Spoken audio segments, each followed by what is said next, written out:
こんにちは。株倉応援チャンネルにようこそ。今回の動画は、モルガン・スタンレーのエリック・ウッドリング氏が、1日の下落幅が 9% を超えたアップル株について、関税政策が同社に与える衝撃を解説します。このチャンネルは主に海外の CEO のインタビュー動画やカンファレンスの様子を日本語字幕付きでお届けする切り抜きチャンネルです。まだの方はぜひチャンネル登録をお願いします。それじゃあ動画を楽しんでってね。For more on that, let's bring in Morgan Stanley's Eric Woodring, the analyst there who so closely follows this company. It's great to have you on a day like this. How much worse was this than you anticipated? Thank you for having me, Scott. It was worse than we expected, of course.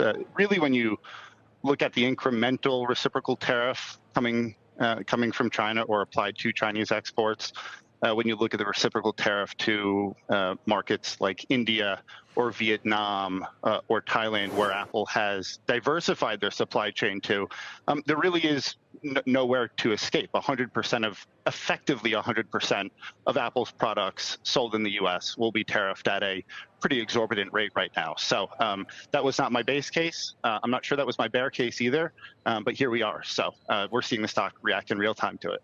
But I mean, if it's worse than what your bear case even imagined it could be, what does this now mean for the estimates that you try and put on this company and for our viewers and the stock that they love to own, the share price? Sure. So I think there's a near-term and a longer-term vision here, right? This tariff dynamic is not necessarily related to the product, the innovation, the services, longer term. Could it impact it? Sure.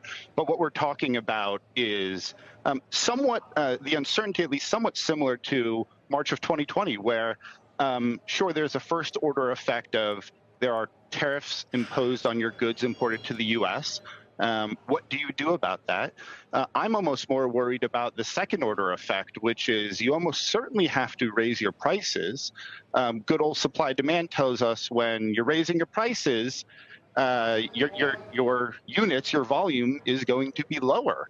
How much of an impact is that going to have? We just don't necessarily know. There's a lot of unknowns right now. So, this is a time where we as analysts try to do our best to make predictions about whether it's volumes or pricing or margins. But at the end of the day, I think there has to be even for a company like Apple, a pretty significant cut simply because the great unknown still does exist. When you look at the way that stocks are moving today, and you think about even as us as consumers, if my iPhone, if my MacBook, or any other product is 15, 20% more expensive, am I really going to buy it, or am I going to wait and determine maybe there is some relief in the future? You just don't know. That is ultimately the most challenging part of this job right now. I mean, we've been having this conversation about the sluggishness of iPhone sales at, I'm pulling a number out of a hat, at $1,000.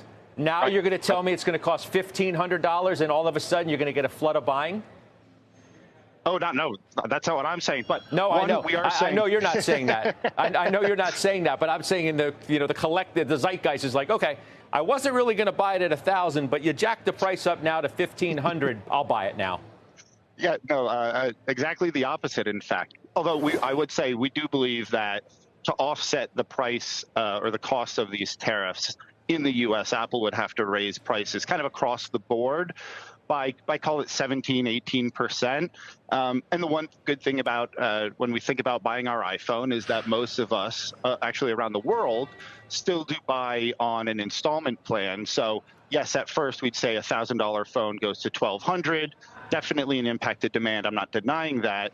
But maybe the silver lining is, at least for a company like Apple, where there is some insulation from these challenges, is amortize that over 2 or 3 years, and maybe your $42 a month goes to $46, $48, $50.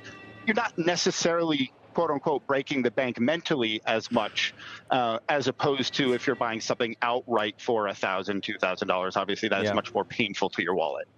I mean, bigger picture, the other topic we've talked so much about is Apple's China problem. Yeah. And this only accentuates a problem that has existed there, and it just creates more fog of when they can extract themselves from the issues that have existed there. It does. So the way I think about it, at least, is on one end, Apple is the largest Western employer in China. We think they have something like 7 million either direct or indirect employees in China. So they're big in the scheme of things.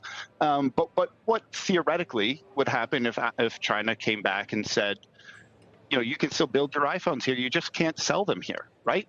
I don't know if that happens, but you have to think kind of worst case scenario in this type of environment.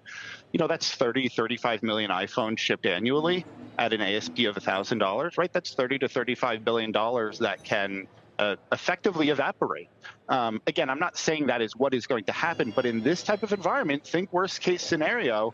It seems like each side is really in this geopolitical situation is kind of digging in. So again, real challenge on their hands. 今回の動画はここまで。